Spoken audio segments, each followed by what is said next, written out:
say only have one.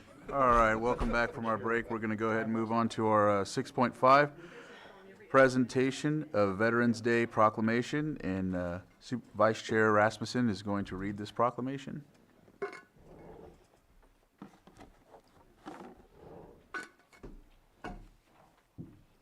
Thank you, Mr. Chair. If we have any veterans here, they're welcome to come up. I might as well go down here. I know we have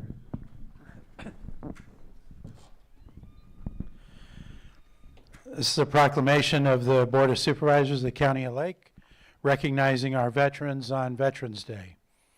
Whereas the contributions and sacrifices of the men and women who served in the armed forces have been vital in maintaining our freedoms and way of life. And whereas tens of millions of Americans have served in the armed forces of the United States during the past century. And whereas hundreds of thousands of Americans have given their lives while serving in the armed forces during the past century. And whereas our state is home to more than 1.6 million veterans, the most of any state in the nation. And whereas Lake County is home to approximately 4,500 veterans, or approximately 7% of our county's population. And whereas our veterans are brave and selfless individuals who, when duly called, willingly put themselves in harm's way to defend the lives and liberty of others. And whereas their abiding patriotism and enduring devotion to the ideals on which the United States is formed will never fail to inspire us. And whereas our veterans understand the important task before the American service men and women now keeping watch. Now, therefore, be it proclaimed, the Board of Supervisors recognize the legacy and loyalty and service and sacrifice of our veterans to our country, our local communities, and their families. The Board of Supervisors honors the contributions of our veterans to the principles of democracy, individual freedom, and human rights. Now, therefore, now let it be proclaimed that the Board of Supervisors will join the nationwide effort, Operation Greenlight, in showing support for veterans by lighting our Lake County Courthouse in Lakeport green from November 4th through 11th, 2025. By shining a green light, the County of Lake and our residents will let veterans know that they are seen, appreciated, and supported, and passed and adopted this 4th day of November 2025, and signed by our chair, Mr. E.J. Crandall, who is also one of our veterans in Lake County. Thank you.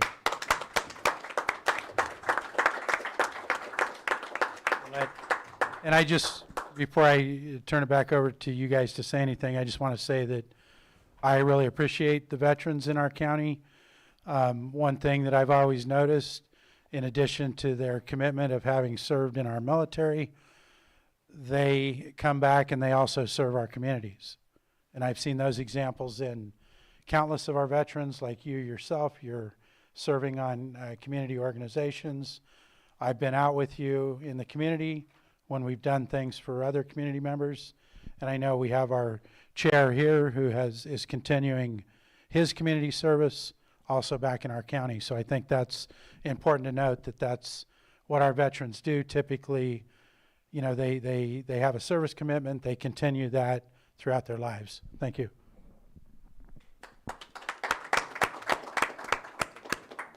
Thank you, Mr. Vice Chair and Board of Supervisors. This means a great deal to us as veterans, and EJ, Chair, as well as the 7,000 veterans who reside here in Lake County. We make up the largest per capita of the state of California for deployment of veterans coming out of one area of the state, as well as the number of veteran families, the children here, and the community. And as the Vice Chair was saying, that I wear a lot of hats in the community dealing with the veteran community. And on behalf of We Serve Veterans of Lake County, California, as Vice President, And on behalf of the United Veterans Council, representing 11 affiliate veteran organizations in the county, I want to thank you for this proclamation. It means a great deal to us. Thank you so much.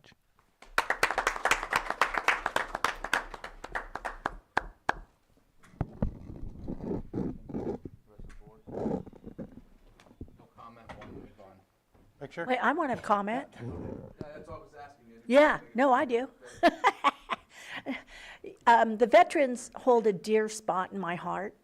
My father was a World War II veteran. My son served in Afghanistan.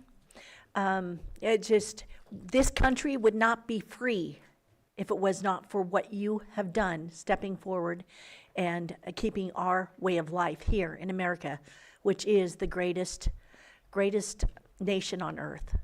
And it is due to our veterans that we have these freedoms. We have these freedoms to protest. We have these freedoms to agree and to disagree. And there's many, many nations that are not like that. And we owe it all to our veterans. Thank you. Did you get a chance to ask any of the public if they would like to say anything on this? I'll just note one thing, just as a point of reference for my tribe. We have an event next week on Tuesday inviting 24 out of the 590 of our tribal members to come to a meeting. So, not a meeting, but a breakfast. And so, just letting you know that there's a vast amount of Native Americans who join the service, and of course, there's all sorts of other ethnicities that do as well. But I just wanted to highlight that on behalf of my tribe. Oh, public comment online. Guest. Thank you, Mr. Chair. I just wanted to say thank you for this proclamation. I appreciate all of you as having several service members in my family. I want to thank all of you guys for your dedication to the service in the past, present, and hopefully in the future. Thank you for everything.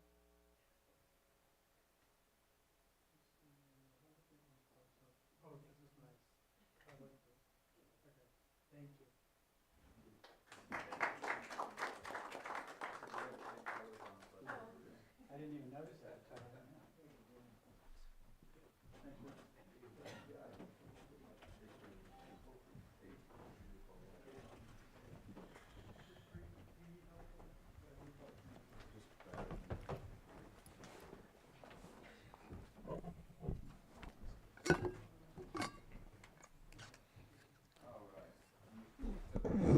Right here, I'll read the next item on the agenda, which is our 6.6, our presentation of proclamation designating November 2025 as National Native American Heritage Month. Mr. Chair, if I may. Yes. Sorry, Mr. Chair. On item 6.5, there is a sub-item B. Oh, sorry. That would be for your board's consideration or approval. I will take that back and go back to sub-item B, consideration of joining Operation Green Light and lighting the county courthouse with green lights from November 4th through 11th, 2025. Can I still stand here? Is it okay? Or, yeah.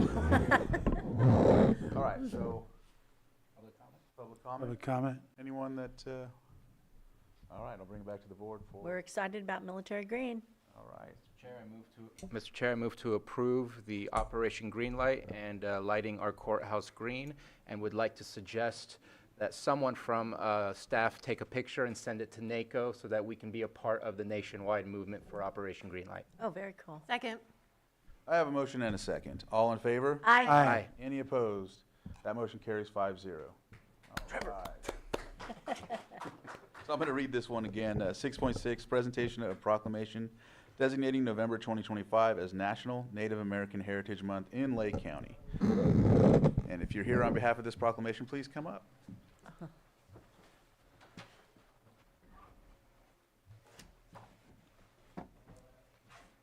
All right. So I'll read this proclamation here, designating November 2025 as National Native American Heritage Month in Lake County. And it's whereas Lake County has been home to people for greater than 12,000 years and richly diverse cultures of the 7 tribal nations indigenous to Lake County: Middletown Rancheria of Pomo Indians of California, Koi Nation of Northern California, Big Valley Band of Pomo Indians, Scotts Valley Band of Pomo Indians, Habemetalel Pomo of Upper Lake, Robinson Rancheria of Pomo Indians of California, and the Elam Indian Colony have informed every aspect of our community's history. Policies and practices of the United States and earlier colonial governments deprived indigenous peoples in the state of California and Lake County specifically of land holdings, liberty, even life itself. And whereas Native Americans have helped to make our communities stronger and more prosperous. On August 3rd, 1990, President of the United States George H.W. Bush declared the month of November as National American Indian Heritage Month, thereafter commonly referred to as Native American Heritage Month. The bill read in part that the President has authorized and requested to call upon federal, state, and local governments, groups, and organizations, and the people of the United States to observe such month with appropriate programs, ceremonies, and activities. And whereas this landmark bill honoring America's tribal people represented a major step in the establishment of this celebration, which began in 1976 when a Cherokee Osage Indian named Jerry C. Elliott High Eagle authored Native American Awareness Week legislation, the first historical week of recognition in the nation for Native peoples. This led to 1986 when the President Ronald Reagan proclaiming November 23rd through 30th, 1986 as American Indian Week. President Barack Obama made an annual presidential proclamation on the 31st of October stating that each respective November would be National Native American Heritage Month. We celebrate the richness of the county's unique tribal history and traditions and the impact Native American cultures have had on every American. And whereas Lake County is committed to protecting the sovereign right of Native American tribal organizations and institutions to strengthen their own communities in observance of Native American Month, the County of Lake encourages all citizens to join in recognizing the many accomplishments and contributions Native Americans have made to our county and express deep appreciation for those who have sought to honor the important role of tribal leadership in our county's past, present, and future. Now therefore be it proclaimed, the Lake County Board of Supervisors do hereby designate the month of November 2025 National Native American Heritage Month in Lake County, passed and adopted. This 4th day of November, signed by myself, E.J. Crandall, Chair of the Board of Supervisors.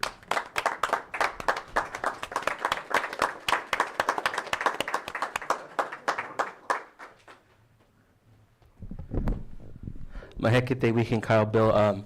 I'm a guest here in Lake County.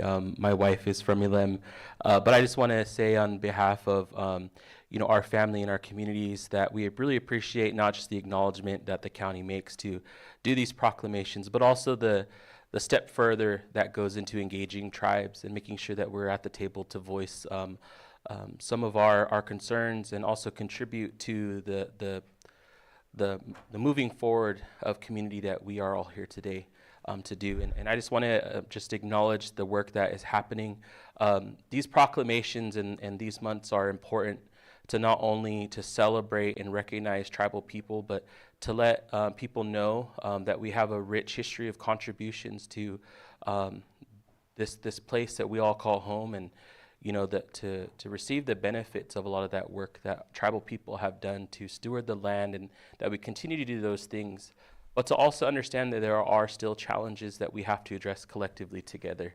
And as long as we continue to engage in constructive dialogue and in collaboration and in love, that we will do good work to reverse a lot of the impacts that tribal communities have suffered throughout the years. And so it's just beautiful to see, and I'm just grateful for all the tribes here in Lake County for being so active within our local county government and throughout the state and the country to advocate not just for the local tribes here, but also the impacts, the positive impacts that they advocate for Indian country throughout the United States. And so I just wanted to say that and acknowledge everyone.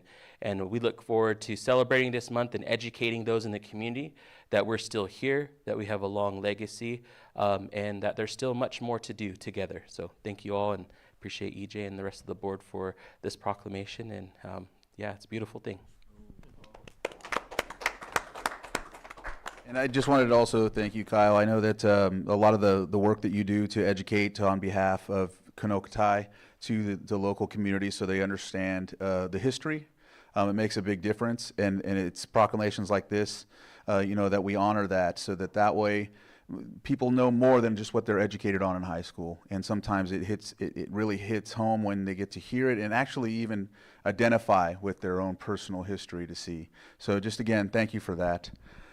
Anybody have any comments? Brad? Yeah, I'll be short because Mr. Bell kind of hit on what I was thinking, but I just wanted to recognize both our county and our tribal organizations, governments, for all the increased collaboration that we've been doing. I mean, in my time here, I've seen a lot of increases. I mean, we have a tribal liaison in the county. We're going to be working on a co-management agreement for Clear Lake with the tribes. Kanokatai has done a lot of educational programs that they've opened up to us. I've been fortunate to be involved in a couple of those. And so I think, yeah, there's more to do, but I think we're making good progress, and we just need to keep going down that road. Thank you. Anybody else from the public maybe want to make a comment, or anybody on Zoom? All right, we'll go ahead and take our picture.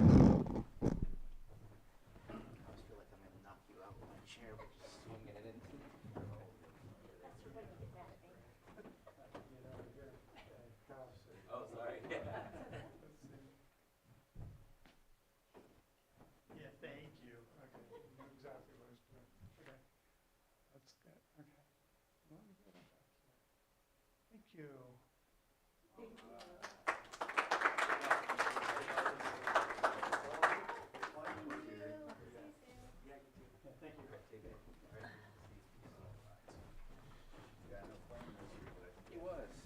Yeah, he wasn't. That was a long time ago.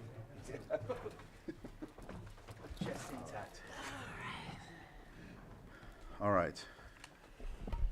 On to our non-time. Yes. Correct. Yes, sir, 7.4. All right, 7.4, consideration of proposed 2026 Board of Supervisors regular meeting calendar. All right, Carolyn.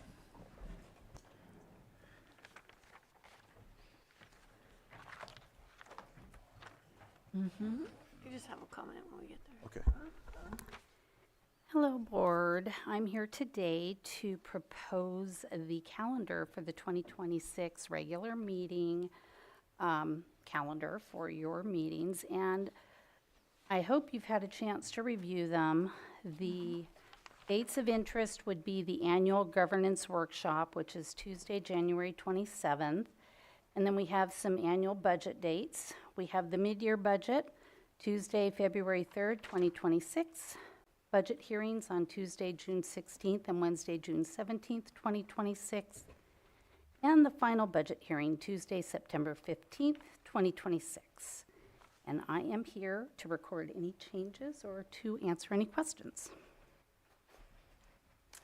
Go ahead, Supervisor Pyska. I just have one comment that I am going to have another NACO fly-in in January, and I really hope that it is not the last week of January, but it could be. All right. So I just would request that. I will let you know as soon as possible, and we might have to be flexible.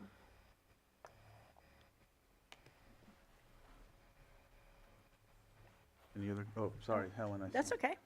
I didn't see it, I seen the water. That's all right. I just want to say thank you, and that I really appreciate that you moved the budgets a week earlier as requested. So that was noticed, and I really wanted to say thank you for that, because the budgets are big, and it's tough getting through them in the time that we had. And this gives us an extra 7 days, which is helpful. Supervisor Spatier. I hadn't thought about that. But if it's the 16th and 17th, should we expect the team to be ready 10 days before that with the budget? Because to me, it's the time it takes to Oh, that's review it. right. You're right. It's not when we actually do the budget review itself. It's the time to actually have the documents in hand and go through it. And I believe state law is it must be made available to the public, which would mean to us as well, 10 days before. Is that putting you guys in a bind that it's that much earlier? And should we be looking more the 23rd and 24th? The staff reviewed that, and they agreed that this is fine. If you wish to move it, we can. But they felt they could, again, there's a lot of players in preparing the budget, but of course we will defer to the board. and I'm not looking to say a statement to throw anyone under the bus, but we did not meet the state statute this year. It came out 7 days before we talked about it, which means we didn't meet the 10-day statute. Even with this being a week earlier, we're anticipating to hit the 10-day statute. The board advised me that they were prepared. Okay, or the staff did. Okay. Okay. One more question on that. Will we have access to the backup materials? I know that they weren't prepared this They will- last year. They will be placed on your table, right on, outside your office. Thank you. All right. I'll open it up for the public if there's any comments. All right. Bring it back to the board for action. Mr. Chair, I move to approve the 2026 proposed calendar for supervisors meeting. It's not Second. regular meeting, it's all meetings. Second. I have a motion and a second. All in favor? Aye. Any opposed? That motion carries 5-0. Thank Thank you. Thank you, Carol. 7.5, consideration of the following advisory board appointments: East Region Town Hall, Spring Valley County Service Area Advisory Board. And so this is me. Pretty much both of them are mine. So let's see here. We have, I want to make sure I got this correct. So I have 1 vacancy and 3 vacancies, 1 for Earth, 3 for Spring Valley. I know that there's potentially going to be another Earth position coming up. So I'll start out with East Region Town Hall, and I know I have Stephen Robin and Sterling Wellman. I'm going to start out by well, it says member of the CLO Business Association. However, there is no representative for Spring Valley, and that's why I was thinking of choosing Sterling. So maybe, I don't know if Stephen Robin is part of the Business Association. I think maybe I'll have to postpone this one, but I can't because we have a meeting tomorrow. So I do know that the bylaws, that's the other thing, the bylaws have been changed to where it's just basically members. There's not really specific positions. So I'll go ahead and just recommend that we start out with Sterling Wellman as an appointee. So I'll open it up for the public if there's any comments on that. Betsy, if you please come on and unmute. Thank you, Mr. Chair. I'm actually interested in the appointments to the Spring Valley Advisory Committee.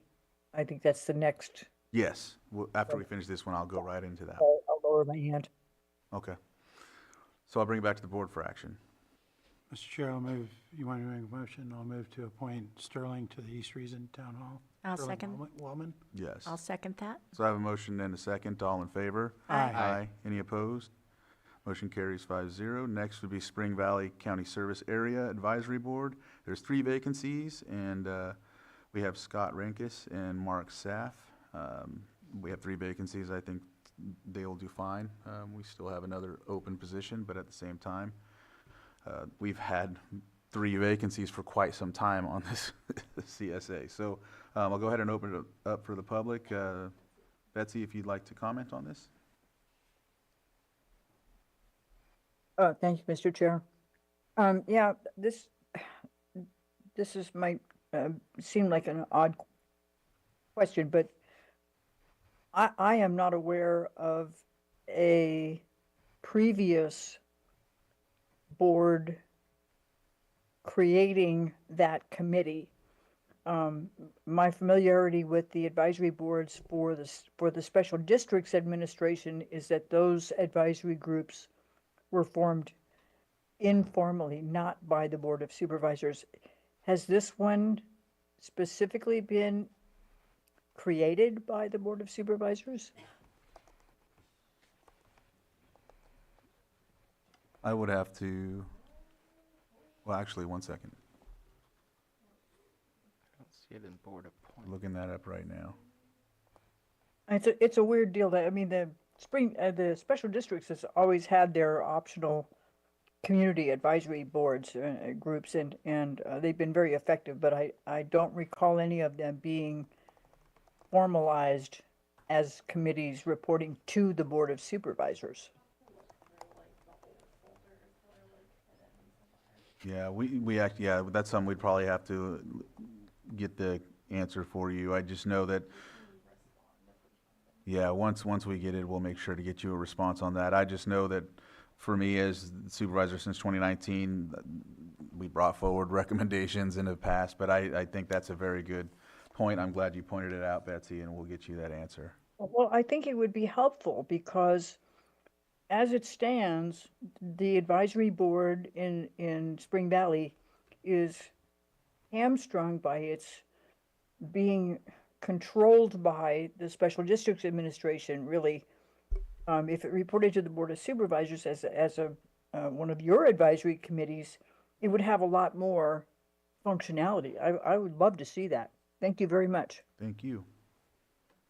And Chair, if it helps, I do see it at least listed in our board appointed under Spring Valley County Service Area number 2, saying there's 7 members and 2-year terms expiring. So there seems to be Something, we just Yeah. gotta find it. Yeah.